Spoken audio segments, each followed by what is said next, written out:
하나님의 말씀 봅니다. 하나님의 말씀은 계속해서 잠언 12장, 오늘은 6절, 7절, 8절 세 절을 같이 한 목소리로 또 봉독을 하겠습니다. 6절, 7절, 8절입니다. 악인의 말은 사람을 엿보아 피를 흘리는 자 하는 것이니거니와 정직한 자의 입은 사람을 구원하느니라. 악인은 엎드러져서 소멸되려니와 의인의 집은 서 있으리라. 사람은 그 지혜대로 칭찬을 받으려니와 마음이 굳은 자는 멸시를 받느니라. 아멘. 오늘 말씀도 악인에 관한 말씀이고 사람의 지혜에 관한 말씀입니다. 여러분 한번 말씀을 또 한 절 한 절 보기를 원합니다. 6절에 나와 있는 악인, 7절에 나와 있는 악인은 같은 의미의 라사. 이 라사라고 하는 말은 죄를 범한 자, 이미 죄를 지은 자입니다. 그래서 이 사람들은 그런 삶 속에서 우리를 그 속에 죄 가운데, 때로는 힘든 가운데, 크리미널, 그죠? 죄를 범한 가운데 거할 수 있도록 만드는 사람들입니다. 그들이 악인이죠. 그런 크리미널, 범죄 현장을 떠나지 않고 그 범죄에 물들어서 거기에 거주하게 만드는 자입니다. 그러니 여러분, 이런 상황에 우리가 놓이면 우리가 어려움을 안 당할래야 안 당할 수가 없는 거예요. 계속해서 나를 그런 크리미널 범죄 속으로 또 삐뚤어진 길로 자꾸 끌어내리고 사람의 감정을 폭발시키고 그리고 사람의 삶을 어렵게 만드는 겁니다. 그래서 여러분, 우리가 평탄하게 가도 걸려 넘어지는 일들이 얼마나 많습니까? 그런데 평탄한 길을 가다가도 걸려 넘어지는데 하물며 계속 어렵고 힘든 길을 걸어가면 걸려 넘어지지 않을 사람이 어디 있겠어요? 근데 여러분, 그런 악인의 모습이에요. 근데 우리는 그 길을 어떻게 걸어가느냐가 이제 관건이겠죠. 악인의 말, 이 말, 이름이 다바르라는 것은 그들이 하는 말들입니다. 그들이 이런 말하고 저런 말하고 해서 죄 가운데 빠지게 만드는 요소를 만드는 자들의 입, 그걸 말해요. 그들의 말을 말하는 거예요. 또 그들은 어떻습니까? 그들은 사람을 엿보아라고 하는, 엿보아라고 하는 것은 숨어서 이렇게 딱 매복하고 있는 겁니다.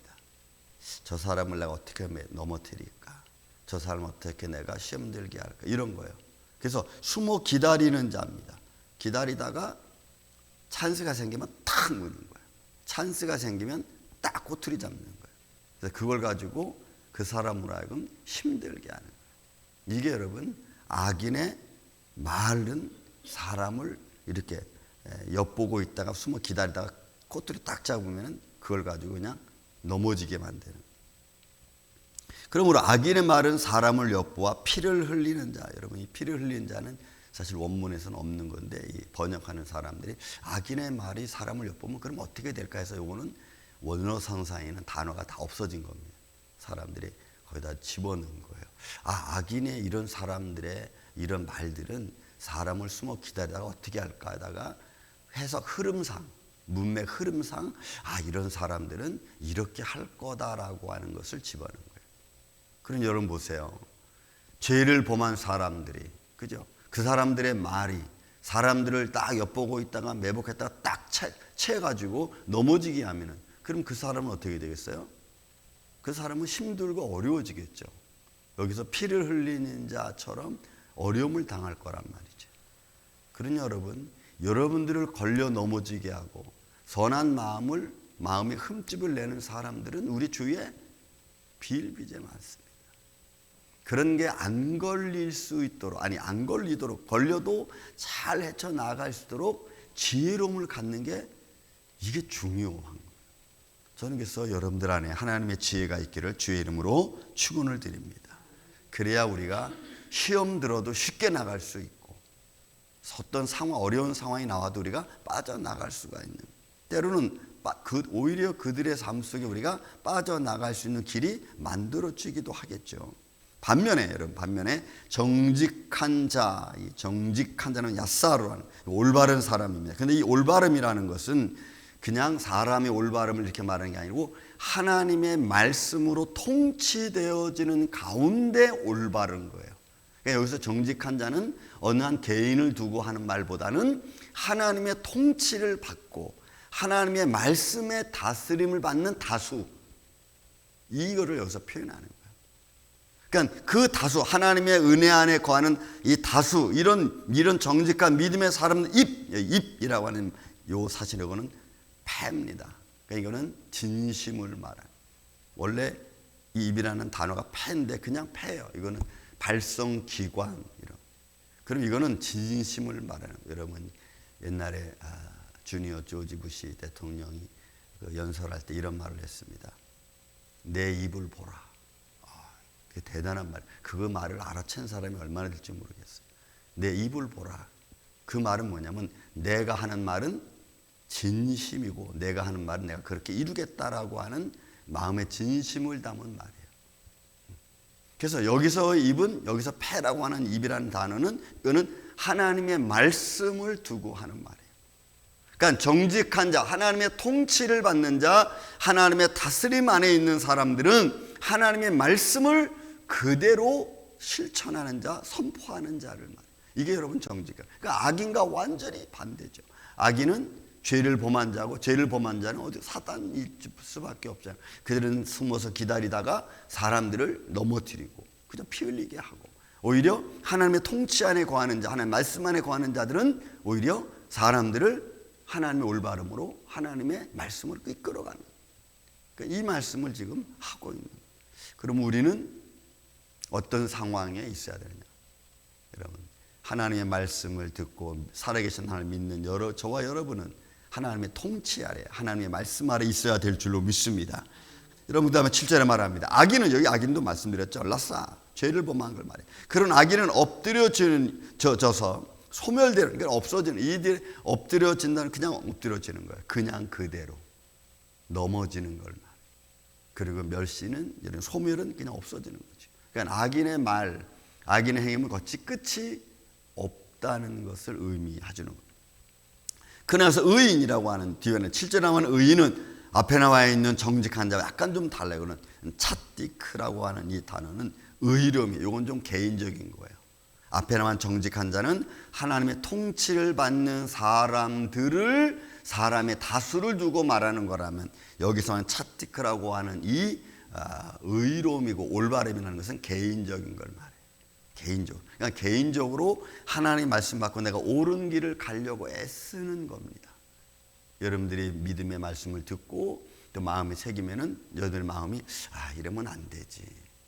이 길보다는 믿음의 길을 내가 가지. 그래서 내 스스로 한 사람 한 사람이 그 길을, 정직한 길을, 올바른 길을 가려고 하는 걸 말해요. 그런 여러분, 7절은, 6절은 다수를 말했다면 7절은 개인을 두고 하는 말이에요. 만약에 6절로 말하면 여러분들의 가정이 믿음의 가정이고 하나님의 통치가 다스려지는 가정이라고 한다면 그 중에 한 사람 한 사람은 다시 의로운 길을 걸어가는 차티크라고 하는 단어, 그 안에서 살아가는 걸 말해요. 그러니까 여러분들은 가정에서도 의롭고 정직하고 개인적으로도 아름답고 올바른 그런 믿음의 길을 걸어가기를 주님의 이름으로 축원을 드립니다. 그런 의인의 집은 여러분 서 있는 거예요. 이거는 굳게 서다, 흔들리지 않다. 그럼 여러분, 이런 말씀 한 구절 한 구절을 가만히 우리가 보면은 말씀이 나를 붙들어 주는구나. 여러분 6절에 보면 이런 말씀이 있어요. 정직한 자 입은 사람을 구원, 이 구원 나찰이라고 하는 이 구원이라는 단어는 끌어내는 거야. 힘들고 어려운 상황이든지 어떤 상황이든지 거기서 끌어내 주는 걸 말해요. 그러니까 정직한 자의 입은 사람을 끌어내니까, 다수라 그랬죠. 다수의 사람들이 올바른 길을 통하고 하나님 말씀에 다스리는 사람들은, 다스림을 받는 사람들은 힘들고 어려운 상황이 있을래야 있을 수 없어. 왜? 올바른 사람들이 그들을 끌어내니까. 하나님이 우리를 우리의 힘든 상황에서 여건에서 끄집어내는 줄로 믿습니다. 그 인도함을 받고 그 인도함을 느끼는 사람이 저는 축복의 사람이라고 봐요. 그러니까 우리가 하나님의 인도함을 받는다는 것을 무엇으로 증명할 수 있겠어요? 저나 여러분이나 하나님이 나를 인도해 주셔. 뭐가? 어디서? 어떻게? 그죠? 하나님의 인도함을 받는 사람은 그 현장에서 내가 힘들고 어려울 때 하나님 나를 이끌어내는 방법, 그러면 이끌어내는 방법은 생각을 어떻게 하고 말을 어떻게 하고 환경을 어떻게 조성하고 이런 것들을 통해서 내가 나오는 거죠. 그 어려운 상황에서 내가 이렇게 쭉 빠져나오는, 그 어려운 상황에 계속 갇혀 있으면 그 갇혀 있는 것만큼 분노하고 화나고 힘들고 어렵잖아요. 하나님은 생각을 바꾸게 하고 말을 바꾸게 해서 그 현장을 빠져나오게끔 인도해 주시는 거. 이게 나찰이에요, 여러분. 나찰. 그래서 힘든 상황에 견디지 않는, 빨리 나오게 되는 거예요. 전 여러분들, 우리의 인생이 어느 때인지 알 수 없지만 그런저런 상황 속에 우리가 놓인다 할지라도 생각의 변화, 말의 변화, 그죠? 이런 것들을 통해서 우리가 힘들고 어려운 상황들을 잘 빠져나올 수 있는 저와 여러분 되시기를 다시 한번 주의 이름으로 축원을 드립니다. 그다음에 여러분 보세요. 8절 말씀은 사람은 그 지혜로 칭찬을 받으려니와 사람은 그 지혜, 여러분 지혜는 여기서 위즈덤 이걸 말하는 게 아니에요. 세겔이라는 좀 특별한 단어를 여기 썼어. 이 특별한 단어 세겔이라는 이 지혜는 우리가 여기서 말씀해 주는 것은 뭐냐면 신중함이에요. 여러분 우리의 삶에, 그래서 하나님 믿음의 사람은 그 사사건건 아니면 그 상황 그 케이스 바이 케이스죠. 그 상황에 내가 어떻게 대처할 건가, 이 신중함, 여기서 세케르라는 것은 그거예요. 신중함이야. 자녀들과의 대화를 통해서도 신중하죠. 함부로 말하지 않고 함부로 말한 아이들을 그대로 내가 대해주지도 않고. 그래서 하나의 예절을 가르치는 것도 신중함이죠. 신중함이에요. 그래서 여기서 지혜는 신중함이에요. 왜요? 사람은 그 지혜대로, 그러니까 신중함으로 신중한 삶을 살면 사람들이 저 사람은 참 허둥대지 않아. 아니 저 사람은 좀 이렇게 겉모습만 있는 게 아니고 굉장히 사람이 충실하고 착하고 신중해. 이렇게 나오잖아요. 네. 그러니까 그 칭찬이죠. 칭찬이. 그래서 여기의 지혜는 그런 걸 말해요. 신중한 인생, 신중하게 말하고 신중하게 행동하고 신중하게 대하는 거예요. 그래서 여러분 우리가 어떤 상황에 우리가 놓인다 할지라도 그 상황을 무조건 내 감정대로 첫 눈에 보이는데 확 말할 게 아니고 우리 그런 것들을 신중하게 말해주는 거예요. 그리고 이런 말에는 이렇게 하는 게 좋은가 한번 생각해보고. 칭찬을 받으려니와 마음이 굳은 자, 여러분 이 굳은 자라고 하는 이 단어가 참 제가 말씀을 굉장히 많이 나오는데 이 단어는 삐뚤어진 거야. 마음이 굽은 거야. 그러니까 앞에 나와 있는 지혜는 신중한데 뒤에 나와 있는 이 굳은 자는 삐뚤어진 마음이에요. 그러니까 삐뚤어진 마음을 가진 자는 이런 멸시를 받을 수밖에 없잖아요. 보자마자 그냥 막 이러면은 저분 왜 저래 무한하게 이렇게 되잖아요. 그죠?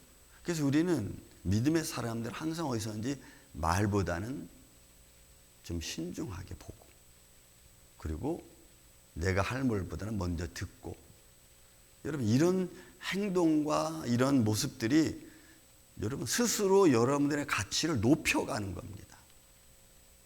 높여가는 거예요. 여러분 야고보서 3장은 혀를 다스리는 자가 온유한 자라고 했잖아요. 우리 지체 중에 가장 작은 거로서 가장 큰 문제를 이루는 요소가 여러분 혀잖아요. 혀를 다스리는 자가 축복이라 했어요.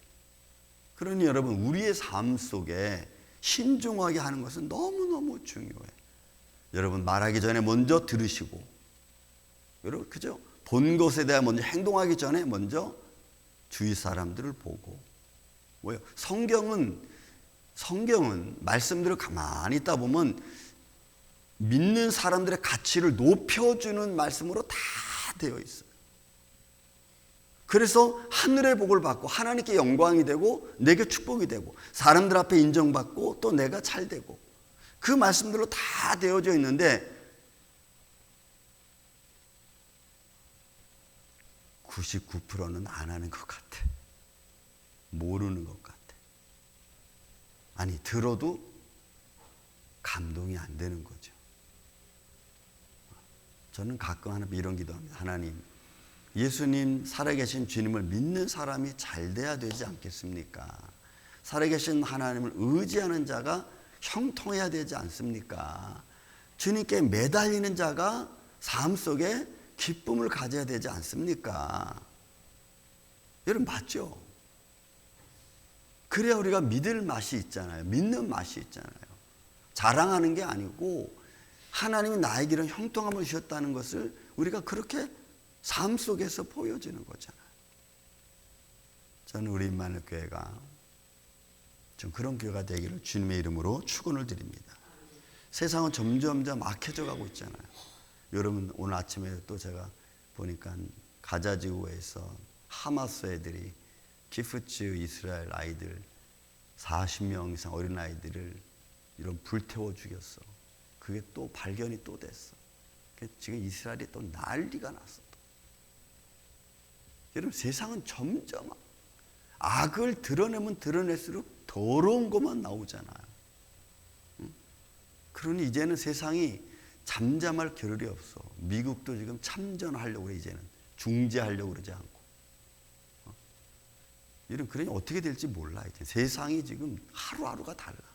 이런 하루하루가 달라지고 이 라싸 죄가 범람하고 있는 이 시대 앞에 오늘 우리 믿음의 사람 저와 여러분이 하나님을 의지하고 그리고 그 모습을 잘 증거해서 생명을 같이 이끌어갈 수 있는 만들어가는 이 아침에 저 여러분 되시기를 주의 이름으로 축원을 드립니다.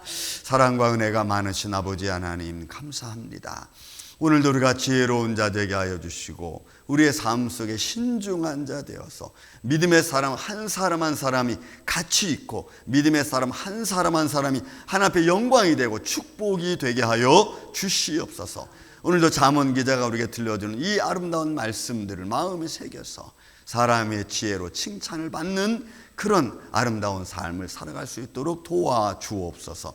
주님의 몸된 교회 사랑하는 성도들 가정들 자손들 위해 큰 은혜를 더하여 주시고 저들의 가정이 말씀 안에 든든히 서서 나아갈 수 있도록 역사하여 주옵소서. 오늘도 우리 헌터 주님 불쌍히 여겨주시옵고 긍휼히 여겨주셔서 하나님의 영광과 축복이 그 안에 일어나게 하여 주옵소서. 예수님의 이름으로 기도하옵나이다. 아멘. 하늘의